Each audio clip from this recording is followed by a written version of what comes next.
So I've thrown this together for you. It's kind of all over the place. I suppose the mainstay is this everlasting paint that's in Egypt specifically. That just seems to just be 10 times better than anything that modern technology can make. Any paint we put on the wall today, it will start flaking off within 20 to 30 years. And the plaster will also fall off the wall in something like 1 inch layers, doesn't it? After about, I don't know, 30-50 years. It doesn't last much longer than that.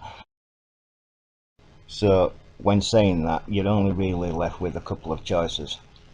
I think I can think of two right now. So one is that this event must have taken place, just a few hundred years ago, like 300 years maximum, say. I think it was the volcanic ash event that buried Rome.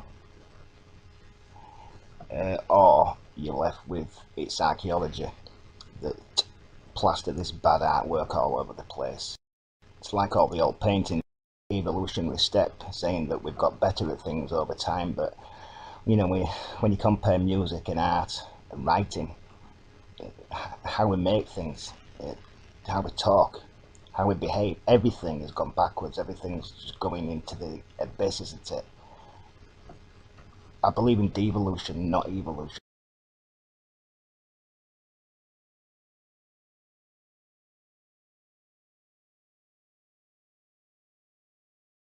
So we're into King Tut's chamber here.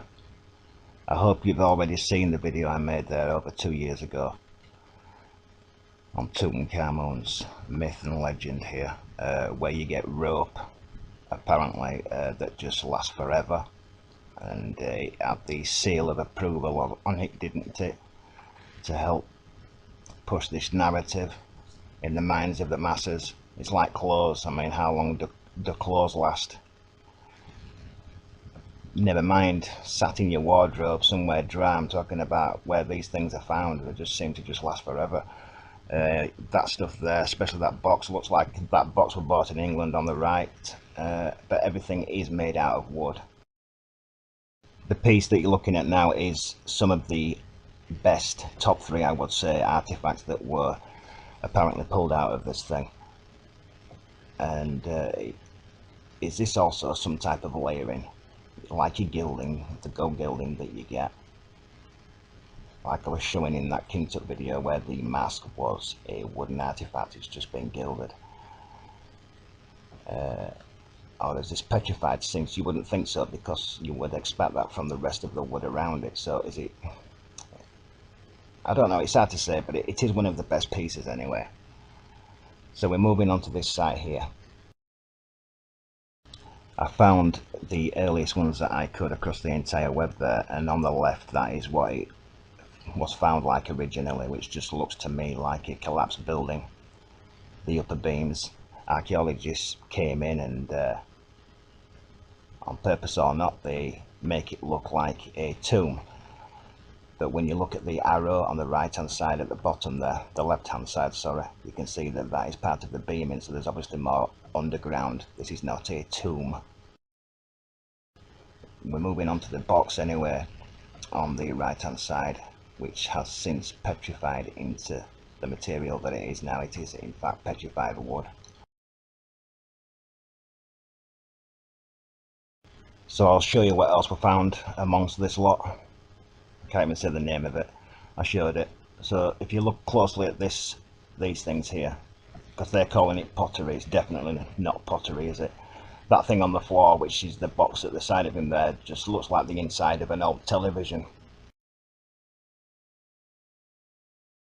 Even the metal that's next to the thing that's standing on its end looks laminated. So I mean, is this some type of heating system, or is it part of an old light? It's just all crumbled all on the floor. Is it ancient even? I would say it is. The box, you can see joinery work, because they make out that it's just one piece. This is the box inside the Great Pyramid. I've shown you this because when I got into this stuff, they used to say that the box was part of the slab on the floor, and it's not. It's clearly not. So that was just another myth. The first time I showed you this, it just looked like an attic area in someone's house, and they've actually boarded up the side walls because it revealed gaps, right? And the box area just looked like, you know, the square hole where you climb into your attic. It's like square beam, and it just looked like that.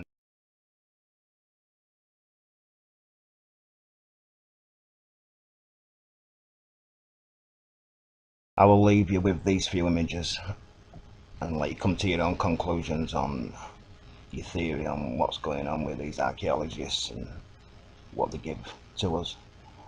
I think it's a mixture of all three. But anyway, there's a site here that I'm going to leave you with some music laid over it. It's called Sleeper's Cave. And it's got the word cave in its title when it's clearly some collapsed building again.